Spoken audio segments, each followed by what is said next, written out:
શાંતિ સલામતી અને સુરક્ષા બની રહે, કાયદો અને વ્યવસ્થા જળવાય એ ડ્યુટી પોલીસની છે. છતાં ગેરકાયદેસર રીતે ચેકપોસ્ટો ઊભા કરીને લોકોને દંડના નામે ડરાવવામાં આવે છે અને દર મહિનાના દંડો ઉઘરાવવામાં આવે છે અને કરોડોના 2 નંબરે તોડ પણ કરવામાં વાસીઓની કુળદેવી દેવમોગરા ખાતે આવનારા ગુજરાત, મહારાષ્ટ્ર અને મધ્યપ્રદેશના અનેક લોકોની રજૂઆતો અમારા સમક્ષ આવી છે. ભાજપ સરકારના ઇશારે જે દંડો ઉઘરાવવામાં આવે છે, જેની સામે અમે વિરોધ. નર્મદા જિલ્લામાં બેફામ બુટલેગરો બન્યા છે, દારૂના ખુલ્લેઆમ ઠેકાઓ ચાલે છે, આંકડા જુગારના ધંધાઓ ધમધમે છે, રેતીના માફિયાઓ, માટીના માફિયાઓ અને જમીન ખનનના માફિયાઓ આજે બેફામ ઓવરલોડ ટ્રકો ભરી જનતાએ ટ્રકો તમને લાવીને સોંપે છે. રાતોરાત પોલીસ પોતાની સેક્શનની સિસ્ટમ અપનાવીને છોડી મૂકે છે. ત્યારે એક વ્યક્તિ પોતાની આસ્થાએ દર્શનાર્થે પોતાના પરિવાર સાથે જતો હોય, કોઈ વ્યક્તિ હોય, એવા લોકોને પણ આ પોલીસ દ્વારા છોડવામાં નથી આવતા, ડરાવવામાં આવે છે, હેરાન કરવામાં આવે છે અને દંડની વાત કરીને તોડ નહીં થાય તો એને જેલ હવાલે કરીને એના વાહનો જપ્ત કરીને કોર્ટના મારફતે છોડાવવા માટેનો કેસ સખત શબ્દોમાં વિરોધ કરું છું અને મારો વિરોધ નોંધાવવા માટે નર્મદા પોલીસ અધિક્ષકની કચેરી ખાતે હું જવાનો છું. તમામ લોકોને માંગવા માટે તમે પણ આવતીકાલે 11 વાગે રાજપીપળા એસપી કચેરી ખાતે ઉપસ્થિત રહેજો.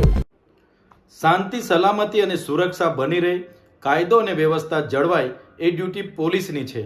છતાં ભાજપ સરકારના ઇશારે નર્મદા પોલીસ દ્વારા આ અતિ પછાત નર્મદા જિલ્લામાં આદિવાસી બહુલ્ય વિસ્તાર ધરાવતા જિલ્લામાં અને ગ્રામ્ય વિસ્તાર ધરાવતા જિલ્લામાં ગેરકાયદેસર રીતે ચેકપોસ્ટો ઊભા કરીને લોકોને દંડના નામે ડરાવવામાં આવે છે અને દર મહિને જે ગ્રાન્ટ નથી આવતી એના કરતાં પણ વધારે દર મહિને કરોડોના દંડો ઉઘરાવવામાં આવે છે અને કરોડોના 2 નંબરે તોડ પણ કરવામાં આવે છે. ત્યારે આ નર્મદા જિલ્લામાં આદિવાસીઓની કુળદેવી દેવમોગરા ખાતે આવનારા ગુજરાત, મહારાષ્ટ્ર અને મધ્યપ્રદેશના અનેક લોકોની રજૂઆતો અમારા સમક્ષ આવી છે. ત્યારે અમે અનેકવાર ત્યાંના પીએસઆઈઓને વાત કરીએ તો ઉપરથી સૂચનાની વાતો કરવામાં આવે છે. ત્યારે ભાજપ સરકારના ઇશારે જે દંડો ઉઘરાવવામાં આવે છે, જેની સામે અમે વિરોધ કરીએ છીએ. અમે પૂછવા માંગીએ છીએ પોલીસને, નર્મદા જિલ્લામાં બેફામ બુટલેગરો બન્યા છે, દારૂના ખુલ્લેઆમ ઠેકાઓ ચાલે છે, આંકડા જુગારના ધંધાઓ ધમધમે છે, રેતીના માફિયાઓ, માટીના માફિયાઓ અને જમીન ખનનના માફિયાઓ આજે બેફામ ઓવરલોડ ટ્રકો ભરીને નીકળે છે. ગામની જનતાએ ટ્રકો તમને લાવીને સોંપે છે. રાતોરાત પોલીસ પોતાની સેક્શનની સિસ્ટમ અપનાવીને છોડી મૂકે છે.